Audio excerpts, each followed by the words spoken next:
Hello friends, welcome to my channel. ఈరోజు recipe వచ్చేసి ఉగ్గాని బజ్జీ. ఉగ్గాని బజ్జీ ఎలా చేసుకోవాలో చూద్దామండి. అది రాయలసీమ కర్నూలు స్టైల్లో. మిక్సీ జార్లో పిడికెడు పచ్చిమిరకాయలు, కాస్త పసుపు, కాస్త ఉప్పు వేసి మిక్సీ పట్టి పెట్టుకోండి. ఇవి ఉగ్గాని లెక్క పనికి వస్తుంది. కాస్త చింతపండు కూడా నానబెట్టి పెట్టుకోండి. అలాగే బొరుగులు ఒక 1/2 కిలో తీసుకున్నానండి నేను. ఇవి కర్నూలు బొరుగులు. మామూలుగా హైదరాబాద్ బొరుగులు వేరే ఉంటాయి. ఎప్పుడైనా స్టోర్కి వెళ్తే ఇక్కడ సపరేట్గా ఉంటాయండి కర్నూలు బొరుగులు. ఇవి తీసుకుంటే బాగుంటాయి. హైదరాబాద్ కూడా బాగానే ఉంటాయి, కానీ అవి తొందరగా నానిపోతాయి, మెత్తగా తొందరగా అవుతాయి అవి. ఈ కర్నూలు బొరుగులు అయితే బాగా వాటర్ పీల్చుకొని బాగుంటాయండి. మీరు ఉగ్గాన్ని ఎప్పుడన్నా చేసుకున్నారనుకుంటే ఇలా కర్నూలు బొరుగులు తెచ్చుకొని ఇలా నానబెట్టి 1 నిమిషం నీళ్ళలోనే నానబెట్టండి. మునిగేంత వరకు వాటర్ పోసి ఇలా బాగా నానిన తర్వాత 1 నిమిషం తర్వాత తీసి అంతా పక్కన పెట్టుకోండి. మామూలుగా హైదరాబాద్ బొరుగులు అయితే మాత్రం అవి వెంటనే వాటర్లో వేసిన వెంటనే తీసి పక్కన ఉంచుకోండి. ఇందులోకి ఒక సగం కప్పు పుట్నాలను మిక్సీ పట్టి పక్కన పెట్టుకుందామండి. ఇలా ఒక 4-5 స్పూన్ల పుట్నాల పొడిని వేసి బాగా కలుపుదాం. అలాగే 1 స్పూన్ ఉప్పు వేసుకొని, ఉప్పు చూసుకొని వేసుకోండి. నేనైతే 1 స్పూన్ వేసాను. ఇలా పుట్నాల పొడి, ఉప్పు ఇలా కలుపుకొని, మీకు చాలకపోతే ఇంకా కాస్త పుట్నాల పొడి కూడా వేసుకోండి. పుట్నాల పొడి ఎంత వేసుకుంటే అంత బాగుంటుంది. స్టవ్ పైన బాలే పెట్టి 3 స్పూన్ల ఆయిల్ వేసి 1 స్పూను ఆవాలు వేయండి. 1 స్పూన్ జీలకర్ర వేసి మీడియం సైజు 2 ఆనియన్లు తరిగి పెట్టుకొని వేసేయండి. అలాగే 2 కరివేపాకు రెమ్మలు తీసుకొని అలాగే తీసేసేయండి. అందులో మంట మీడియంలో పెట్టుకొని ఇవి బాగా కొద్దిగా రంగు మారేంత వరకు కలుపుతూ బాగా వేయించుకోండి. కాస్త బాగా రంగు మారనివ్వండి. ఇలా కాస్త రంగు మారిన తర్వాత 1 స్పూన్ పసుపు, మనం మిక్సీ పట్టి పెట్టుకున్న పచ్చిమిరకాయల పేస్ట్ వేసేయండి. చూడండి, ఇందులో కాస్త పసుపు ఎక్కువ ఉంటేనే బాగుంటుంది ఉగ్గానీలోకి. కాస్త పసుపు ఎక్కువనే వేసుకోండి. దీన్ని ఇలా పచ్చివాసన పోయేంత వరకు బాగా కలుపుకోండి. ఇలా బాగా కలిపిన తర్వాత మొత్తం ఆనియన్స్, పచ్చిమిర్చి పేస్ట్ అన్నీ బాగా మగ్గిన తర్వాత చూడండి, మీకు ఇష్టమైతే ఇందులో టమాటా పండు కూడా వేసుకోవచ్చు, సన్నగా తరిగి. నేను వేయలేదు. చూడండి, బాగా అయిపోయింది. ఇందులో బొరుగులు వేసేసి బాగా ఇలా కలుపుకోండి కలిసేలాగా.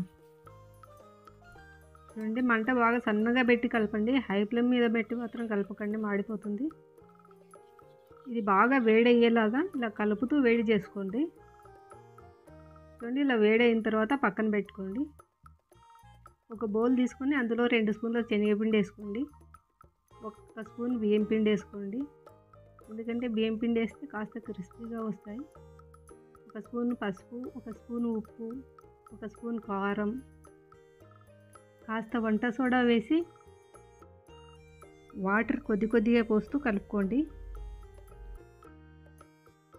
అందుకే ఇలా కొద్దిగా పోసి వాటర్ బాగా కలుపుకోండి, బ్యాటర్ మంచిగా వచ్చేలాగా. చూడండి, ఇలా స్పూన్తో కాదు కానీ చేయితో కలుపుకోండి. ఎందుకంటే స్పూన్తో బాగా రాదు. చేత ఎంత బాగా మిక్స్ చేసుకుంటే అంత బాగుంటుంది. అందుకే చేతితోనే బాగా కలుపుకోండి. శనగపిండి బ్యాటర్ 1 గంట ముందే తడిపి పెట్టుకోండి. ఎందుకంటే వెంటనే తడిపిన వెంటనే వేస్తే అంత బాగా రావు.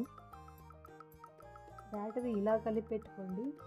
మరీ ఎక్కువ వాటర్ వేయకండి బజ్జీల కోసం.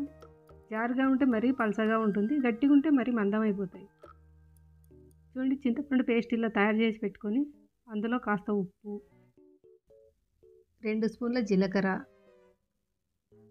1 స్పూన్ చాట్ మసాలా వేసుకోండి.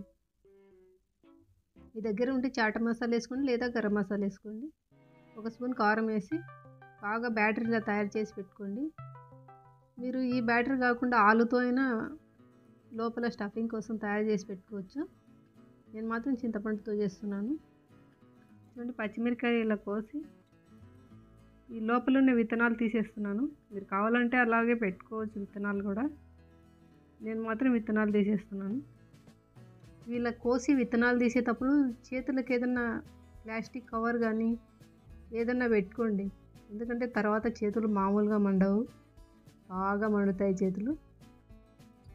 నేను ఒక 2-3 నింపి చూపిస్తానండి. ఇలా కట్ చేసి పెట్టుకొని అన్నీ ఇలా కోసి విత్తనాలు తీసి పక్కన పెట్టుకోండి. విత్తనాలు కూడా పనికొస్తాయండి, పాడేయొద్దు విత్తనాలని. విత్తనాలు ఆ కొసలు అన్నీ కట్ చేసాం కదా మనం, వాటితో చట్నీ చేసుకోవచ్చు, చాలా బాగుంటుంది. చూడండి, వీటిలో ఒక ఆనియన్ వేసి, ఒక టమాటా పండు వేసి, కాస్త పల్లీలు వేసి చట్నీ నూరుకుంటే చాలా బాగుంటుందండి రైస్లోకి. అలా చేసుకోండి. నేను బజ్జీ మిరప మీడియం సైజ్ తీసుకున్నాను. ఇందులో మొత్తం ఇలా చింతపండు వేసి మొత్తం అలా పట్టించి పక్కన పెట్టుకోండి. మీరు ఈ చింతపులుసుకు బదులుగా ఏవైనా కూరగాయలు ఉంటే మొత్తం అన్నీ కలిపేసి ఒక 4-5 కూరగాయలు బాగా ఫ్రై చేసుకొని ఇలా నింపుకోవచ్చు, బాగుంటాయి. మీరు కావాలంటే ఈ పచ్చిమిర్చిని కూడా కొద్దిసేపు వేడి నీళ్ళలో ఉడికించి కూడా తీసుకోవచ్చు అండి, చాలా బాగుంటాయి. ఇంకా నేను ఉడికించడం లేదు, మీరు కావాలంటే ఉడికించుకోండి. చూడండి, స్టవ్ పైన ఒక బాల పెట్టి అందులో ఆయిల్ పోసుకోండి. గ్యాస్ని మీడియం ఫ్లేమ్లో పెట్టుకొని ఇలా కాస్త బ్యాటర్ వేసి చూడండి. బ్యాటర్ పైకి వచ్చిందంటే మనం బజ్జీలు వేసుకోవచ్చు, ఆయిల్ బాగా మరుగుతుందనే లెక్క. చూడండి, ఇలా చేతులు కొద్దిగా దూరం పెట్టుకునేయండి, ఆయిల్ చిట్టే అవకాశం ఉంటుంది. ఇలా బజ్జీలు వేసేటప్పుడు ఆయిల్ చిట్టి చేతులు కాలుతాయి, అందుకే జాగ్రత్తగా వేసుకోండి. ఇలా ఒక 4-5 వేసిన తర్వాత చూడండి, మంటను మీడియం ఫ్లేమ్లో పెట్టండి, హై ఫ్లేమ్లో అస్సలు పెట్టద్దు. హై ఫ్లేమ్లో పెట్టారనుకో పైన తొందరగా కాలుతాయి, లోపల అస్సలు ఉడకవు. అందుకోసం మీడియంలో పెట్టి బాగా నిదానంగా ఉడికించుకోండి. దీంట్లోని బాగా కాలేలాగా ఇలా ఎర్రగా అయ్యేలాగా మెల్లిగా కలుపుతూ వీటిని తిప్పుతూ జాగ్రత్తగా వేయించుకోండి. చూడండి, కలర్ ఇలాగ వస్తే చాలు, ఇప్పుడు ఇంతకు ఎక్కువ అవసరం లేదు. అన్నీ ఇలాగే వేయించుకోండి. ఒక ఆనియన్ తరిగేసుకొని, కాస్త కరివేపాకు వేసుకొని, కాస్త జీలకర్ర వేసుకొని పకోడీలాగా చేస్తున్నానండి. కాస్త బ్యాటర్ మిగిలితే ఇలా చేస్తున్నాను. ఇలా కొన్ని వేసుకోవచ్చు, పర్లేదు, బాగానే ఉంటాయి. చూడండి, వీటిని బాగా కలుపుతూ వేయించుకొని కలర్ మారేంత వరకు కలుపుకోండి. ఆనియన్స్ బాగా ఉడికితేనే బాగుంటాయి, పచ్చిగా ఉన్నప్పుడు తీస్తే అస్సలు బాగుండదు ఇవి.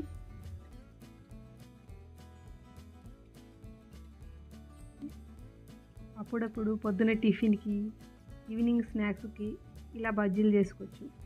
బజ్జీలు ఇంకా ఉగ్గాని కూడా చేసుకోవచ్చు. కాజు స్టఫింగ్తో కూడా బజ్జీలు చేసుకోవచ్చు అండి, చాలా బాగుంటాయి, చాలా మృదువుగా ఉంటాయి. నేను ఇప్పుడు కర్నూలు స్టైల్లో చూపిస్తున్నాను, మళ్ళీ ఎప్పుడన్నా వీడియో పెడతాను. వీడియో మీకు నచ్చితే ఒకసారి తప్పకుండా ట్రై చేయండి. వీడియోని మీరు ఎక్కడి నుంచి చూస్తున్నారో తప్పకుండా కామెంట్ చేయండి, నేను రిప్లై ఇస్తాను. ప్లీజ్, మంచి ఆడియన్స్ కదా మీరు, ప్లీజ్ కామెంట్ చేయండి, లైక్ చేయండి, మన ఛానల్ని సపోర్ట్ చేయండి. వీడియో నచ్చితే ఛానల్ సబ్స్క్రైబ్ చేయండి, నోటిఫికేషన్ బెల్ ఆన్ చేసి లైక్ చేయండి, షేర్ చేయండి. Thank you for watching video.